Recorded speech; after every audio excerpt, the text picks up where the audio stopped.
If you have played Mobile Legends for long enough, I'm sure you have thought about this question before. Should I build Radiant Armor or Athena's Shield? In this video, I'm going to attempt to answer that question for you.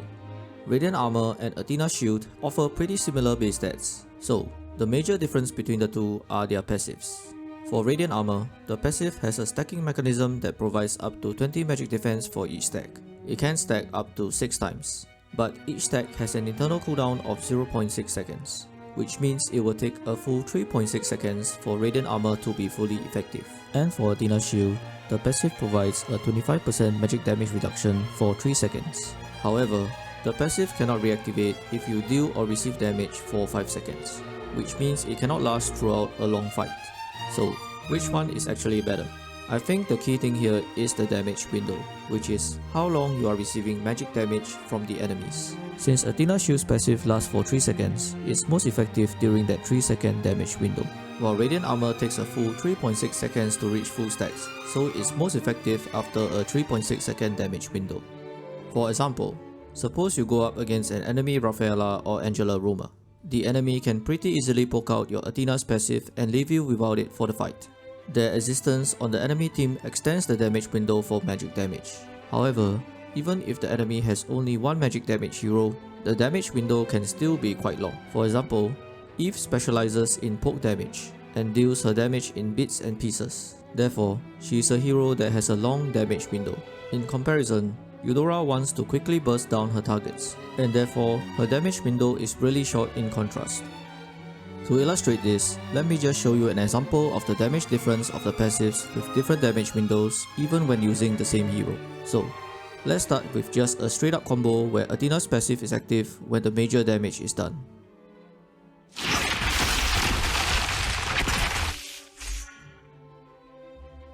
And now, let's delay our combo to let Athena's passive expire first before unleashing more damage.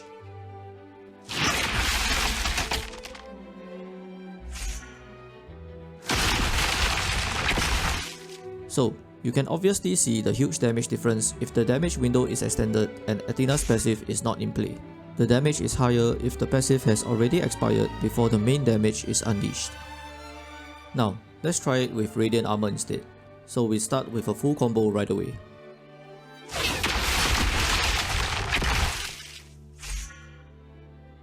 And now, with a delayed combo to simulate having more than one magic damage dealer on the enemy team to poke.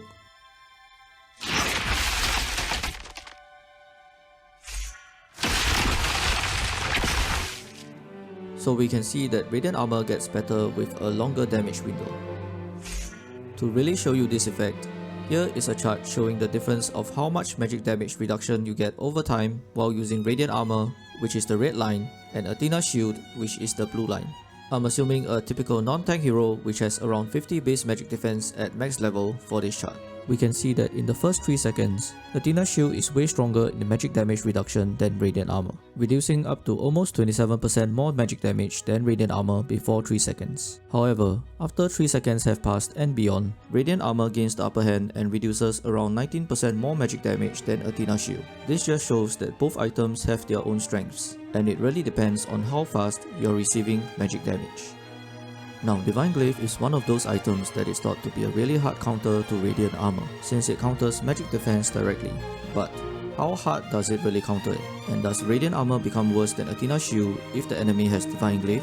Well, here we have the red dotted line showing Radiant Armor's magic defense reduction when the enemy has Divine Glaive, and the blue dotted line representing Athena's Shield.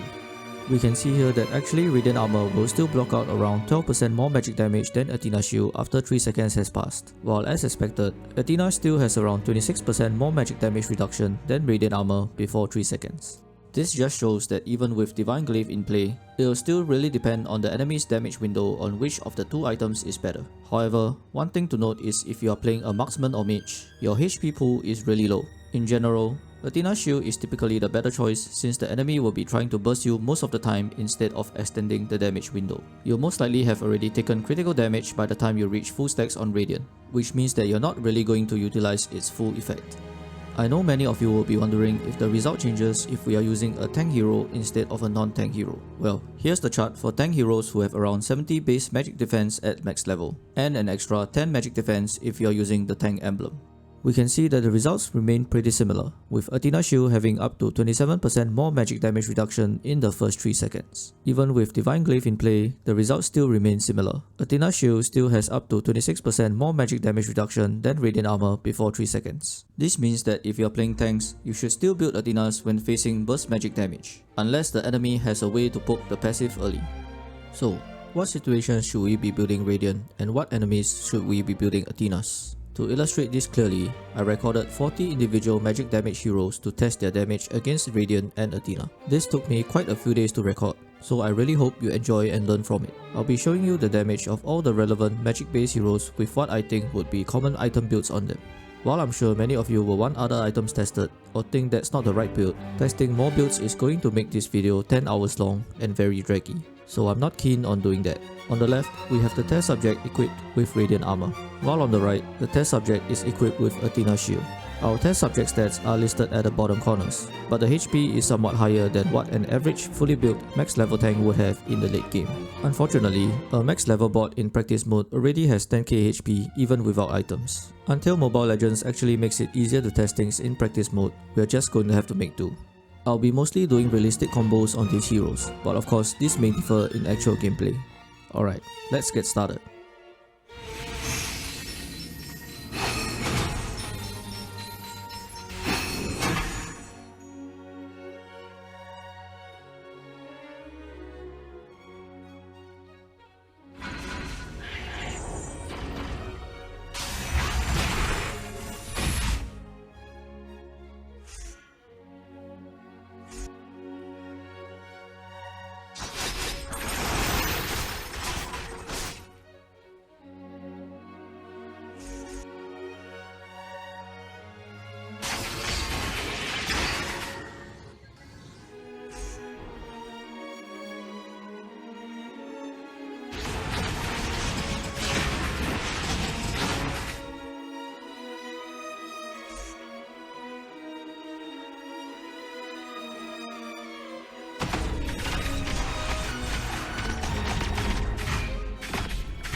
Okay, so that's all of the heroes. Here's the data for all the heroes we have tested. So we can see that for most heroes, Athena's shield is actually the winner over Radiant Armor. However, you should understand that these tests are done in a controlled environment with just one hero dealing the damage, and usually in a pretty short damage window, which is why Athena's shield seems to be better. At the end of the day, Mobile Legends is still a 5v5 game, and the game situation is more dynamic than a test situation.